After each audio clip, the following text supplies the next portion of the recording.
நாங்க ஒரு 4, 5 பேர் சேர்ந்து ஒரு வேலைய செஞ்சுக்கிட்டு இருந்தோம். அந்த வேலைய செஞ்சுகிட்டு இருக்கும்போது, குழுவில இருந்த ஒரு நண்பர் ஒரு ஃபோன் வந்தது. உடனே அவரு டக்குனு ஃபோன் பேசி முடிச்சுட்டு சொன்னாரு, "நான் அவசரமா வெளிய போணும். நீங்க மிச்சத்த கன்டின்யூ பண்ணுங்க" அப்டின்னாரு. ரொம்ப சாதாரணமா சிரிச்சுக்கிட்டே சொன்னாரு. "என்ன இப்டி பாதியில விட்டுட்டு போறீங்க?" அப்டின்னா, அவரு சொன்னாரு, "நீங்கலாம் இருக்கிறீங்கல்ல, அதெல்லாம் பிரச்சனை இல்ல. பண்ணுங்க" அப்டின்னு சொல்லிட்டு சிரிச்சுக்கிட்டே கெளம்பி போயிட்டாரு. அதுக்கப்புறம் தான் அடுத்த நாள் தான் எங்களுக்கு தெரிய வந்தது.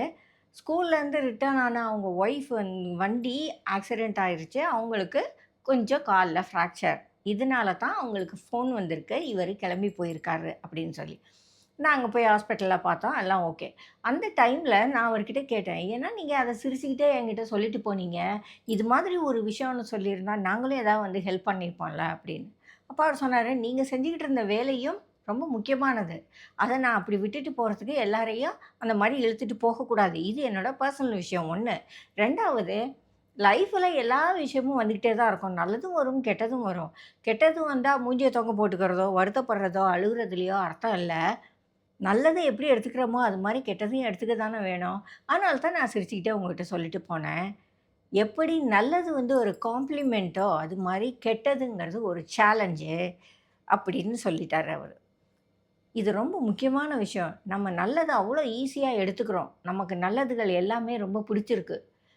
ஏதாவது ஒரு வெற்றி கிடைக்கும்போது, ஒரு முன்னேற்றம் கிடைக்கும்போது அவ்வளோ சந்தோஷமா இருக்கு.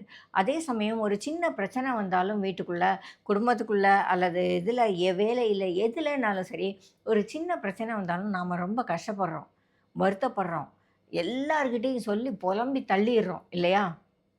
அதுக்கு காரணம் எப்பவுமே நாம இது மாதிரி இஷ்யூஸ ஃபேஸ் பண்ண ரெடியா இல்லாம இருக்கிறது தான். இஷ்யூஸும் சேர்ந்தது தான் லைஃப். எல்லா நேரமும் நம்ம இனிப்பையே சாப்பிட முடியாது. இனிப்பு சந்தோஷமான விஷயம் தான். ஆனா, ஃபங்ஷன்ல இலையில இனிப்ப ஒரு ஓரத்தில தான் வப்பாங்க. இல்லையா? மத்த எல்லாமே எப்படி இருக்கும்? உப்பு, உரப்பு, புளிப்புன்னு எல்லாம் சேர்ந்த சாப்பாடு தான் இருக்கும். நமக்கு வந்து சந்தோஷம் மட்டும் தான் வேணுங்கிறதுக்காக இலை நிறைய வெறும் ஸ்வீட்ட மட்டும் வச்சு நம்ம சாப்பிடுவோமா? யாருமே சாப்பிட மாட்டோம். ஆனா, லைஃப்ல நம்ம எதிர்பார்க்கறது மட்டும் எப்பவும் சந்தோஷங்கள் மட்டுமே வரணும், துக்கமே வரக்கூடாதுன்னு இல்லையா? சந்தோஷமோ, துக்கமோ அது எல்லாம் சேர்ந்தது தான் லைஃபு. சந்தோஷம் ஒரு காம்ப்ளிமென்டரியா இருந்தா, கஷ்டங்கள் எல்லாம் ஒரு சேலஞ்ச் அப்படின்னு எடுத்துக்கோங்க. அத ஃபேஸ் பண்றதுக்கு எப்பவுமே நாம ரெடியா இருப்போம்.